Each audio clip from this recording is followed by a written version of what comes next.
Sentejn wara li faqqa l-iskandlu taż-żejt qed jibqgħu joħorġu fatti ġodda. Emails ippubblikati l-ħadd filgħodu mill-Malta Today jitfgħu dawl ġdid fuq ir-relazzjoni li George Farrugia kellu ma' uffiċjali pubbliċi. Dan anke wara s-sena 2004.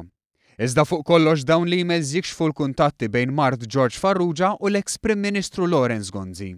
Dan minkejja l-insistenza tal-eks Prim Ministru li ma kienx jaf lil Katie Farrugia għajr bħala waħda mill-impjegati ta' Mizzi Group. Fil-Kumitat tal-Kontijiet Pubbliċi ta' nhar l-Erbgħa li għadda, Laurence Gonzi qal hekk meta mistoqsi dwar Katie Farrugia, mart George Farrugia. Kienet waħda mill-impjegati tal-grupp ta' Mizzi. Kont nafa bħala impjegata tal-grupp ta' Mizzi. La kont naf ma' min hi miż-żewġa, la kont naf il-familji tagħha min huma. Kienet waħda mill-impjegati bħalma wieħed ikollu il-konoxxenza ta' impjegati f'post tax-xogħol.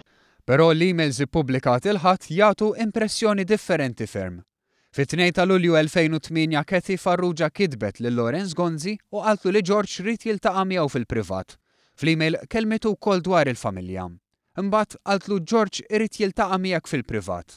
Dan mingħajr il-ħtieġa li tispjegalu minnu George anke jekk nhar l-Erbgħa Gonzi qal li ma kienx jaf min kien żewġha. Gonzi weġġi balada mill-email tal-Gvern u qalilha li kien se jkoordina laqgħa, għalkemm Lulju seta' kien diffiċli. Fil-fatt staqsa x'inhu s-suġġett. Jidher ċar li din ma kienx okkażjoni ta' darba.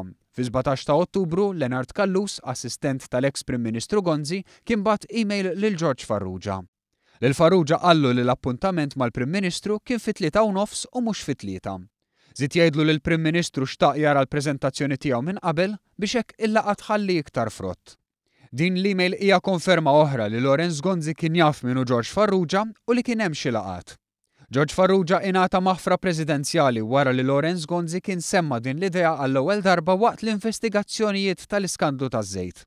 Maħfra preżidenzjali li skont investigaturi fil-każ ftit li xejn serviet biex titfadal ġdid fuq dak li ġara wara s-sena 2004.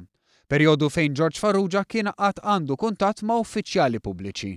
Tant li f'emails żvelati jirriżulta wkoll li ċertu Godwin Sant, uffiċjal tal-Awtorità tar-Riżorsi, kien irċieva biljetti bħala rigal wara intervent ta' George Farrugia mal-kumpanija taż-żejt li rebħet il-kuntratti tal-Ene Malta.